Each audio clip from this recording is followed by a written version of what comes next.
Hello, hi, it's me, Moz. It's been a little under like 4 weeks since the perk system got added to Overwatch 2, and I just wanted to spend some time talking about my thoughts and feelings on Lifeweaver's perks. I'm sure by now everyone understands how the perk system works, so I won't go over that. This is basically just going to be a Moz Yab session. So far, I've got about 20 to 30 hours experience with the perk system as Lifeweaver, so I feel like I have a pretty decent understanding of how his perks work and when to use them. Also, so far in this season, my rank has fluctuated between Diamond 1 and Diamond 5, if that means anything to you, so hey, if you want to come see me play ranked and crash out, you should totally check out my Twitch streams. Okay, did the tracer just... okay, no she didn't, okay, I thought the tracer blinked off the map for a sec. Oh! What is that? Like, why can he do that? What is that? Why is the Mercy just standing there like a fucking Giga Chad? I would like to heal my Zarya, please. Oh.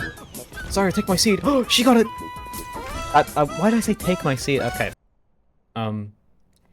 Anyways, his minor perks are Cleansing Grasp, Life Grip cleanses negative effects, and Life Cycle. While alive, regenerate 10 health per second, and upon death, drop a seed that heals allies for 250 health. To be brutally honest, I kind of don't like either of these. I understand that us Weavers have been asking for Life Grip to cleanse for the longest time, but now that it's actually here, it honestly just feels like a quality of life change. There's a chance the enemy team might not even have a negative effect for you to cleanse, and even if there is, Life Grip can usually keep your teammates alive long enough to survive the effect. I think it's pretty situational. For example, if the enemy team is running a Junker Queen, Sombra, and an Ana. But also there's a chance your team may have a Zarya and a Kiriko, in which case you don't really need to pick this perk because that's already 3 cleanses for your team. I'm not saying Life Grip cleansing is a bad thing, I just think it shouldn't be a perk, it should be baked into his kit by default. Moving to Life Cycle, one of my main issues is its lack of impact. Picking this perk doesn't feel like it does anything, and it changes basically nothing about his gameplay loop. Compare that to one of Ana's minor perks, where her nade can bounce off walls, Lucio getting increased knockback on his boop, or Baptiste's shoulder turret automatically healing your allies whenever you use Matrix. Life Cycle just feels like a passive. Speaking of passives, why did we bring back Parting Gift? We all agreed this passive was bad, which is why it got removed 2 weeks after Lifeweaver was released nearly 2 years ago. I understand that this implementation doesn't heal enemies anymore, which was a major downside of its initial implementation. However, Lifeweaver is currently played typically in the backline, keeping distance from the enemy team as well as his team, and doesn't die very often. So why would we bring back a death passive to the character that doesn't die much? I could probably count on one hand the amount of times my teammates have picked up this healing seed, and none of those times has it actually been impactful and turned a fight. The only good aspect of this perk is the permanent 10 healing per second, but honestly, I think it's kinda boring. One of the things Lifeweaver already does well is staying alive and not dying because of his dash and his platform, so giving him a perk that makes him die a little less often just isn't really interesting. To sum up his minor perks, pick Cleansing Grip if there's 2 or more things for you to actually cleanse, unless you have a Kyrie or Zarya. If not, then pick Life Cycle, even though half of it is useless. And again, I just want to reiterate that these are my thoughts and my opinions. This is not fact. Please keep that in mind. Anyways, moving on to his major perks, which are Life Weaving, Rejuvenating Dash adds 20 healing to your next healing blossom within 3 seconds, and Super Bloom, Thorns detonate for 30 extra damage when enough stick within 1.5 seconds. I think that these are actually pretty decent. They're not amazing, but they're alright. I'll start with Life Weaving, which I think is probably overall the better perk in terms of viability because it's a lot easier to get value out of. It's low risk and low reward.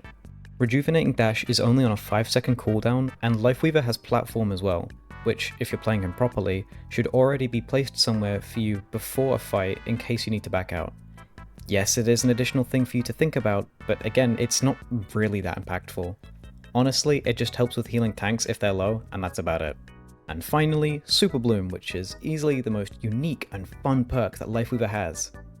But you guessed it, it kinda sucks. Super Bloom requires you to land 20 thorns on a target within 1.5 seconds, which realistically, you're only gonna land on a tank.